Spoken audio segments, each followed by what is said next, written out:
ഞാൻ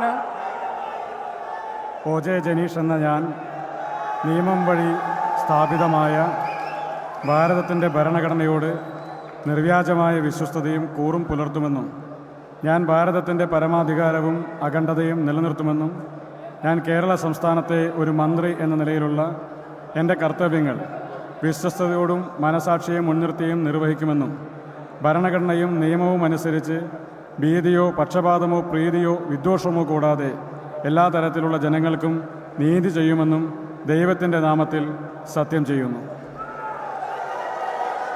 നമസ്കാരം.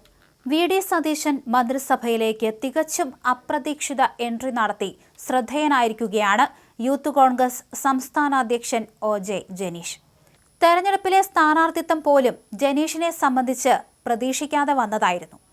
കൊടുങ്ങല്ലൂർ നിയമസഭാ മണ്ഡലത്തിൽ നിന്ന് ജനവിധി തേടിയ ജനീഷ് 8308 വോട്ടിന്റെ ഭൂരിപക്ഷത്തോടെയാണ് കന്നി അംഗത്തിൽ നിയമസഭയിലേക്ക് എത്തിയത്. CPIയുടെ VR സുനിലിനെയാണ് ജനീഷ് പരാജയപ്പെടുത്തിയത്.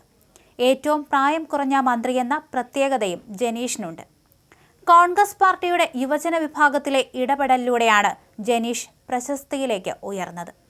2026 കേരള നിയമസഭാ തെരഞ്ഞെടുപ്പിൽ 2016 മുതൽ LDF കൈവശം വച്ചിരുന്ന കൊടുങ്ങല്ലൂർ സീറ്റിലേക്കുള്ള സ്ഥാനാർത്ഥിയായി അദ്ദേഹത്തെ തെരഞ്ഞെടുത്തു.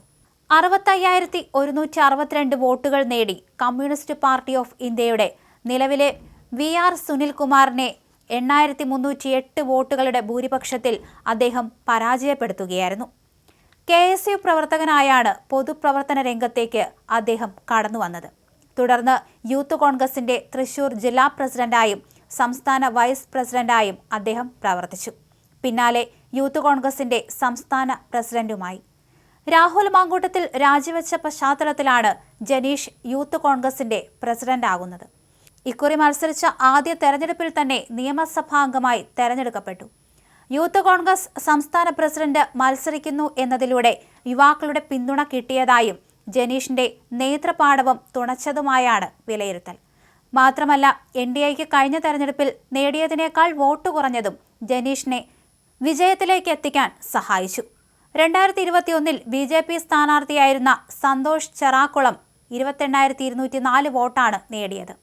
ഇത്തവണ NDAക്ക് വേണ്ടി മത്സരിച്ച 2020 സ്ഥാനാർത്ഥി വർഗീസ് ജോർജ് 23,933 വോട്ട് മാത്രമാണ് നേടിയത്. ക്രിസ്ത്യൻ വോട്ടുകൾ കൂടുതൽ സമാഹരിക്കാനോ പരമ്പരാഗത BJP വോട്ടുകൾ പരമാവധി സമാഹരിക്കാനോ ഇദ്ദേഹത്തിനായില്ല. ഇത് ജനീഷിന് മെച്ചമായി. ആദ്യം മാളയിലും പിന്നീട് കൊടുങ്ങല്ലൂരിലുമായുള്ള 1957 തൊട്ടുള്ള മണ്ഡലത്തിന്റെ തെരഞ്ഞെടുപ്പ് ചരിത്രത്തിൽ കൈപ്പത്തിയിൽ വിജയമെത്തുന്നത് 4ാം തവണയായിരുന്നു. 1960, 1965 വർഷങ്ങളിലെ കോൺഗ്രസ് വിജയത്തിനു ശേഷം 2011 TN പ്രതാപനാണ് ഇവിടെ കോൺഗ്രസ് കൊടി പാറിച്ചത്. മണ്ഡല പുനർനിർണയത്തിനു ശേഷം നടന്ന ആദ്യ തെരഞ്ഞെടുപ്പിലായിരുന്നു ഇത്. 2001 JSSലെ ഉമേഷ് ചള്ളിയിലൂടെ സീറ്റ് UDF പക്ഷത്തേക്ക് ചായുകയും ചെയ്തിരുന്നു. ഇവയ്ക്കെല്ലാം പിന്തുടർച്ചയായാണ് ജനീഷ് ഇത്തവണ എത്തിയത്. നിയമസഭാംഗമായതിനു പിന്നാലെ മന്ത്രിസ്ഥാനവും തേടിയെത്തുമ്പോൾ ജനീഷിനെ പ്രതീക്ഷയോടെയാണ് ഉറ്റുനോക്കുന്നത്.